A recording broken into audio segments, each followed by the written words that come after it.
Is virtual beating reality? Well, welcome to Mark and Pete. Here's a thought. Bearing eye fruit. An apple is something you see that grows on the technology tree. At its core it is bumptious, and to some it is sumptuous, yet it's hard to swallow the pricey fee. Yes. Now, Apple has unveiled a much-anticipated augmented reality headset. It is called Apple Vision Pro, but it's the first major hardware launch for almost a decade. Now, Apple chief executive, Tim Cook, said the new headset seamlessly blends the real world and the virtual world.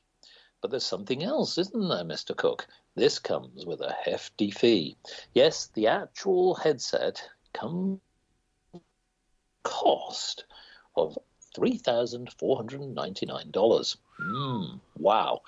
Now, that's something to put your mind to. Clergyman Pete, I asked you, would you want that hefty fee on your head? And what do you think about the idea of engaging in a virtual world? Well, business for Mark, just to answer those two questions. The hefty fee, no, that is a real problem. I mean, I never spend too much on a watch, for example, because I'm bound to go and take it off and lose it or smash it or scratch it. Having a headset of that value, no, that wouldn't be something I want to put my money into. But just my opening remarks would be, I could see the theoretical attraction, virtual reality being like the holodeck on Star Trek Next Generation, for those who know that, where it was you could go be anywhere in the world and it seemed absolutely real, but you were still on the spaceship where you started. If it were like that, I can see the attraction of it, but it can't be like that because it's just a headset. You know, it's just what you see. It can't be. Well, I mean, it could also have sounds, I guess, that sort of thing, but you don't actually physically go into the space and interact in that way, so it can't be completely real. But also, I would just make this brief only comment. Surely we already have ways of going to places virtually. This is called reading books about it. Do we really using your imagination? Do we really need this to replace our imaginations? That's my question. What do you think, businessman Mark? Indeed. Now, well, here's my take on it. So I understand that side of the story, and I can certainly see for those who, perhaps from a social side, may feel that the world is sort of losing its ability to interact and collaborate and actually be back in person. Now, of course, we've seen that we've had to be virtual for many, many years. But one thing I do see from a commercial perspective is the opportunity to open up new horizons. Now, accepting that the Apple product is very hefty at this moment, I would imagine it'll come down in price. In fact, recently Meta announced its Quest 3, which was only at a cost of $500 or just fractionally under. But the thing here is this. We're seeing that technology is getting more and more sophisticated. Artificial intelligence is sort of embedding into a metaverse world where you can interact. The principle being is where data becomes in real time. If you're in one part of the world with another part, your counterpart doing something, say, in engineering, where you can actually interact with components and physically actually identify what's going on with something like a plant. So I can tell you, folks, that that's something that's already happening. It's called a digital twin, where effectively what you do is that you have basically an immersive experience with a component which is a virtual reality of a complete plant or a component or a turbine or something like that.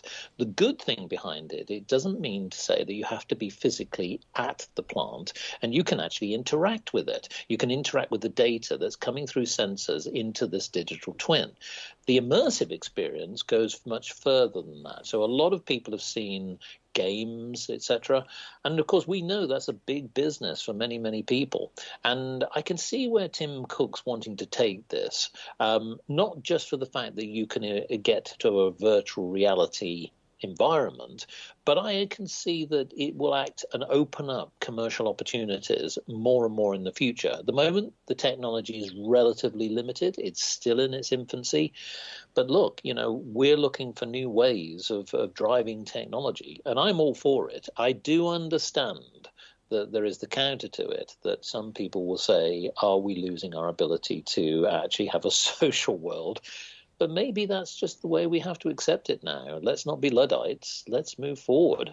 Yeah. Oh, yes. Yeah. Just to follow up on that, I take your point. It's a fascinating idea of being able to have a digital representation of a new design. Already, people are using 3D printers to print out samples of new designs, and before that there was the computer-aided design 3D images on a screen, so not as effective, I imagine, as these virtual reality headsets can produce.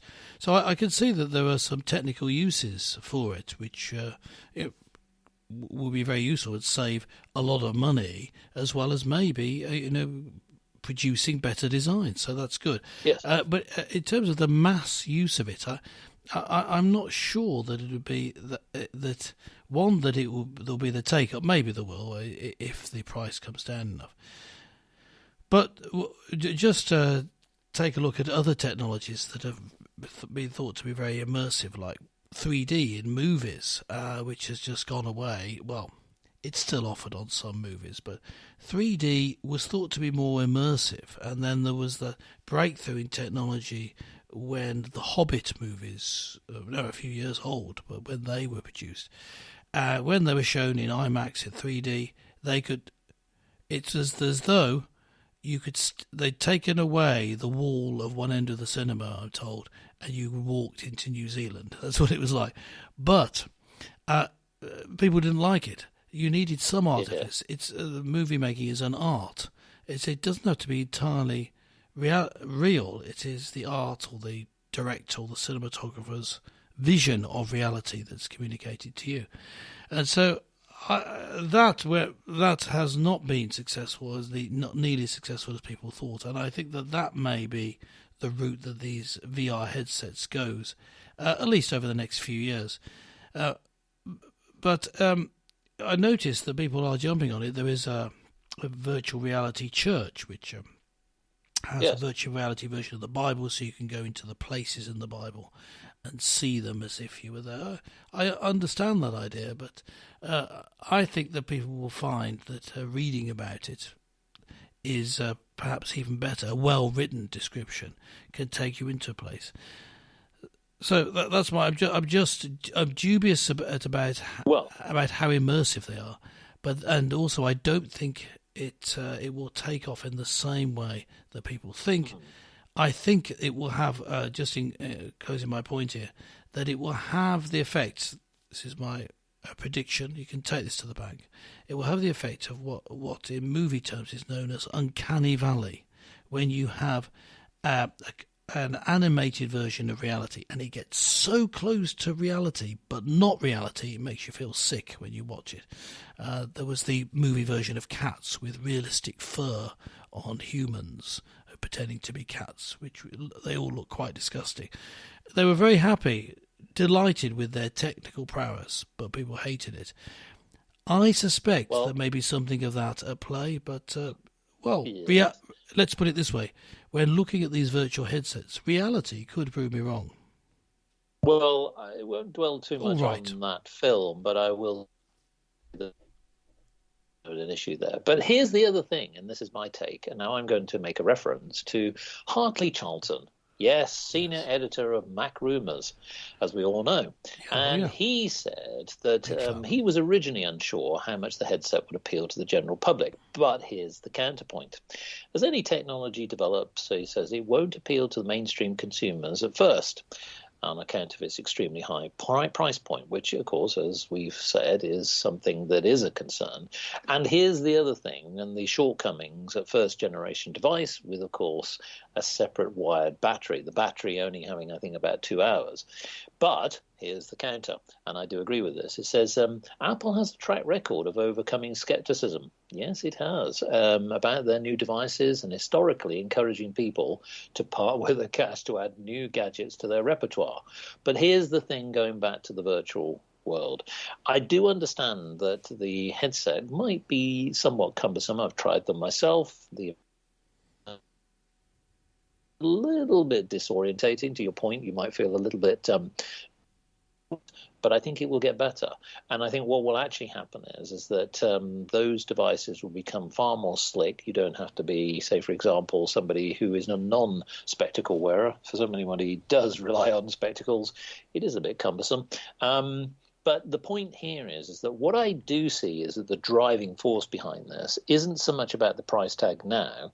It's about the business opportunities. And I can see that please don't take me for this, Apple, but look, here's an idea. Can you imagine if you're in an immersive world and adverts pop up wherever you are? I could see that happening. You're in an immersive world, and you suddenly start to generate other revenue beyond just simply selling the technology itself. You raised a good point there. There's not just idea. adverts. I'll take 10%, please. Not just adverts, political messaging and the like could make its way in there. Well, that's an interesting point, but that's all we've got. Well, virtually all we've got time for this episode. Just remains for us to say goodbye, and remember, catch us next time. Bye for now.